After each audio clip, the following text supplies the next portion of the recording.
was it a diplomatic defeat for India or an intelligence defeat? I mean, did his execution, like you said, Rajiv Gandhi wanted to show that India was available. Did his execution hurt India's pan-Asian leader image? Like India just cares for his own. I mean, I was watching BBC and there were a few Afghani personalities who remarked that India ने नए दोस्त बनाने के चक्कर में और हिंदुस्तान ने नए दोस्त बनाने के चक्कर में अपने पुराने दोस्तों को भूल गया.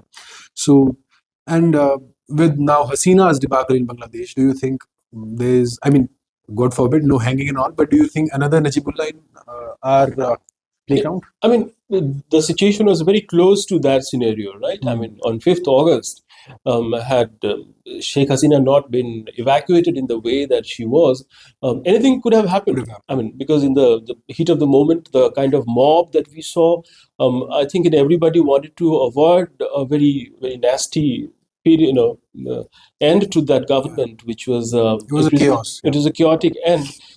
So everybody wanted to avoid that sort of Najibullah or Muammar Gaddafi kind of an end. So that didn't happen, thankfully. But when it came to the issue of Najibullah's hanging and the brutal execution, 1996, it is perhaps one of those failures where India had already sort of given up on that front, because India supported the resistance for quite some time. In fact, Najibullah's government was expected to fall immediately after the withdrawal of Soviet forces. Yeah. But the Najibullah government continued to rule for like 3 years. For 3-4 years. Yeah. So the Soviet forces were withdrawn in 1989. And then for the next 3-4 years, it really operated in a way built on communities, and it continued dialogue with all the other Afghan stakeholders. And it is only in the mid-1990s that it fell down in 1992, and he was executed in 96. 96. So 4 years he stayed in the UN. So it was like, it was a very, it was a failure which was already foretold. But the fact is that at that time, you also have to look at what was happening inside India. We were also caught up with many other things that were erupting internally. I mean, liberalization or no, we had the Babri Masjid issue, and then there were riots happening across the country. There was a lot of security activities by Pakistan intelligence outfits happening across northern India. There were lots Bombay of blasts in 93. So you have those things that were basically keeping India diverted from doing something as adventurous as Rajiv Gandhi tried in the 1980s. So will we be right in suggesting that the current regime or governments or the future governments maybe should take lessons from history, that these religious or internal religious conflicts can have disastrous impacts on our foreign policy, especially when we have Middle Eastern neighbors and so many Muslim countries with whom our Prime Minister wants to be friends with?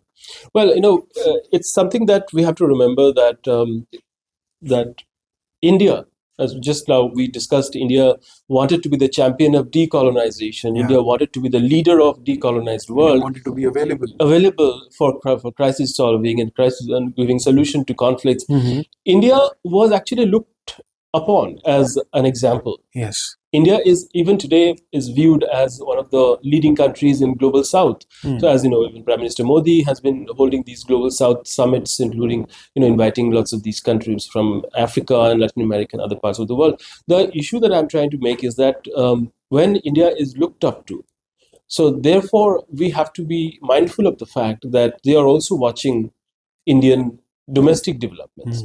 So if there are fraternal or sectarian or religious conflicts, any kind of clashes happening inside India, your supporters and your friends in Africa, in West Asia, would be concerned. As it happened when Babri Masjid fell.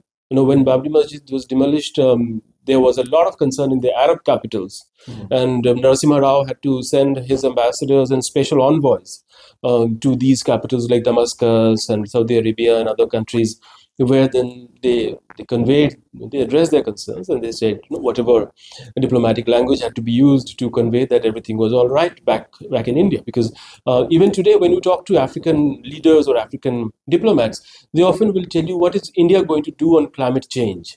What is India going to do when it comes to, say, pandemics?